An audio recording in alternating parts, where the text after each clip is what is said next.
Hi everybody, welcome back to my channel. Yes, I've gone and done it again. I've changed the name of my channel. I've changed it to Hoops and Homemaking, and I have it across the board. Hoops and Homemaking on TikTok, Instagram, and YouTube. And so I think it best reflects, instead of door decor or blonde Amazon, I think Hoops and Homemaking best reflects me and my husband. I've added him into the channel on TikTok. He loves basketball. And I like homemaking. And so I said, combine the two. Actually, I consulted ChatGPT and I asked ChatGPT, I'm trying to get the black out from under my eyes. I asked GPT, what should I name my channel? And I gave it all kinds of information about me. And it came back with Hoops and Homemaking. It came back with a lot of other ones, but I liked Hoops and Homemaking the best, so that's the one I took. Anyway, guys, my latest project is I've had a bag of my husband's old bus uniforms for a long time. So here in Hawaii, our bus uniforms, because I drive as well, our bus uniforms are like Aloha style print. This is a newer pattern. It's more like a geometric tattoo design, I guess you would say. I don't really care for it, but it's sort of similar to what we use. Now at the bus, we can only use our uniforms for 3 years, and then we have to, we get 4 shirts a year, but we're only allowed to wear the last 3 years uniforms to work. Except for Fridays, we're allowed to wear any Aloha shirts or any of the bus shirts that we have. Having said that, this is one of the shirts that we can't use. Now I have, and I'll show you guys later in another video, but I have some beautiful shirts that Dino has gotten over the years. And I have a ton of them, so I want to make them into quilts. My sewing level on a scale from 1 to 10 is probably a 4. My sewing knowledge on a scale of 1 to 10 is probably a 2. So I am going to be watching YouTube videos so I can learn how to make a quilt. I've made a quilt before in the past. My mother-in-law, my ex-mother-in-law taught me how to make a quilt square, and we just made a giant quilt square to make like a blanket, right? And then I think I started making smaller squares, and what I did was I just bought those packs on eBay of all quilt squares already cut up for you. But this one will be different because I'm going to be taking these shirts and I'm going to be cutting them up and using them to make a quilt. And so what I'm gonna do right now is I'm gonna do what the video said to do, and I'm gonna start cutting away at this shirt. And part of me is like, oh, I do not want to cut into the shirt, but the other part of me is like, how else can you grow and learn and change and evolve? So I'm gonna start cutting, and then I will, actually, I should change the angle of the camera so you can see how I'm cutting. And so I'm going to do that. Okay, I'm back and I'm going to show you what I learned. Trial and error, right? The first step was to cut away at the collar. Oh my gosh, I feel so nervous. But just cut away at the collar. I know I have like another sharper scissors. I just have to figure out where I put it. It was a scissors given to me by my friend, Marcia Morell. I met her when I lived in Washington. She was one of my first friends. Sadly, we never really lost touch. But of course, we moved and then we didn't see each other as often. And then she got really sick right about the time when I was going through my divorce. And then I never got to see her, and she ended up passing away from liver disease. Okay, now the next step, so I cut that off. I should have just showed you. I cut that off. Now the next step is to cut off the buttons. I believe that was the next step. So I'm just going to go down the seam of where the buttons are.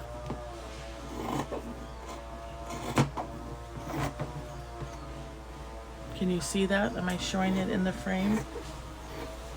But anyway, my friend Marcia, she gave me a pair of scissors, and it actually has her name. I guess, what is that called? Like, it has her name engraved on the scissors. And that was the scissors her dad gave her when she was a young woman, and she gave it to me, and I felt so privileged to have it. And her dad's name was Bob Morrell, and he was the nicest man. And also her mother was such a beautiful woman and a accomplished seamstress, and she used to work at I don't know, I think it was Joanne Fabrics, and she would make the cutest baby doll clothes, like clothes that was so fantastic. Just, gosh, so nice. And I would love visiting with them and going over to Marcia's mom's house or Marcia's house. And gosh, every time I went over there, we'd do some kind of homemaking art and craft. She taught me how to cook different recipes, but a lot of times we do arts and crafts. And when I got married, her mom made me, out of my wedding dress material, a hanky. And she said, this hanky is for showing, not blowing. I always remembered that. Okay, guys. Now I have this upper back region where I think I'm going to do the sleeves. So where the dart is. But I think I'm going to cut the sleeves off first.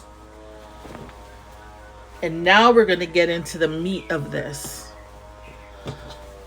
But yeah, guys, my friend Marcia Morrell, she passed away, but what a beautiful family. She had a sister named Anne. And Anne was also an accomplished, I would say like an accomplished home. They were like, these women worked outside of the home, but they were also accomplished homemakers. They could cook, you know, they could can. They all had their talents. Then she also had another younger sister, also very crafty, but I forgot her name. It might be Jeanette. Okay, guys, I may have cut this wrong, but I did the best that I could. And now, like I said, we're getting into the meat. So here's a nice piece that you can, you know, you can cut a few squares or strips out of this one. So I'll go ahead and fold this up. One year when I was at her house just for a little bit, we just went over to visit for a little bit. She said, let's go and make a giant wreath for my garage door. So there was a little bit of a storm, and so some tree branches from evergreens fell. And she said, let's go take those and let's put them on my garage door. And so we did, and we just used a staple gun to staple it to her garage door and make this huge wreath. And then we got some what is that called? Some Christmas ornaments, some bulbs. Okay, now I'm trying a different technique. See how I went straight down the sleeve to the armpit? And then now I'm just going along the seam and cutting it. I guess I feel like I watched so many videos, but then now I'm like thinking, okay, that's not working. How come it didn't come out like that person's? But anyway, I'll figure it out, right? Anyway, so we made this huge, it must have been about 5 feet round wreath for her garage door, and then we put all these red Christmas bowl ornaments on it. Oh, and apples. I think that's when apples were kind of big. This is back in the would it have been the 90s? No, this was still in the late 80s. Gosh. But I just so appreciate her friendship. Every time I went to her house, we did something crafty. That's probably where I got my love of crafts from. It's from my friend Marcia.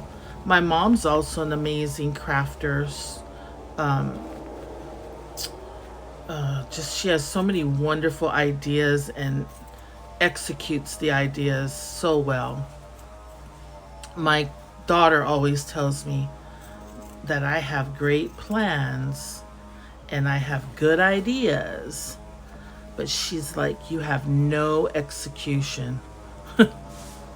And she is right to some extent. Okay, so like here's another piece where we can get some squares out of that. But this, like I said, is kind of my practice. This is my practice. So I may, here's the other sleeve.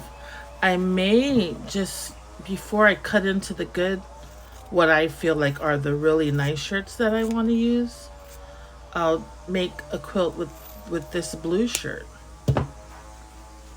Okay. Now I think the other thing was to take off this, you see this top section? Take this off because there is a dart right there. I don't know if you can see it.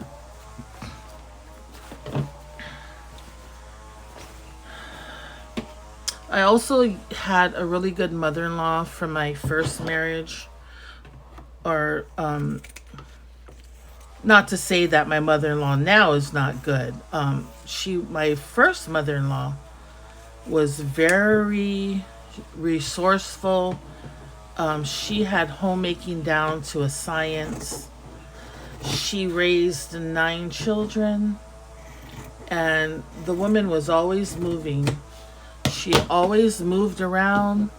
She would sit down for a little bit and then she'd go and wash some clothes, and then she'd come back, and then she would go work in the garden, sit down, watch her show Bold and the Beautiful, and then she would come back inside, take a little break, finish the laundry. My house was never so clean and my yard was never so nice as when my mother-in-law, who is now 95, came over and visited. And she would come over once a year, and she would stay with all of her children in Hawaii. And then even when we moved to Washington State, so here's a nice big piece. Now I don't know what I'm gonna do about the pocket, but here's a nice big piece of material that can be used. I guess I can pick the pocket off, right? So here's a nice big chunk of material that I can use. So then when we moved to Washington State, she would come up and visit with us in Washington State. And that's where she taught me how to make shorts, how to make a simple pattern, how to make the quilt, how to make jam. It was a lot of fun. As you know, I like that kind of crafting. So now, crafting activity. So now I'm just cutting down the edge, or I guess the seam on the side. And I have another nice big piece of fabric to use.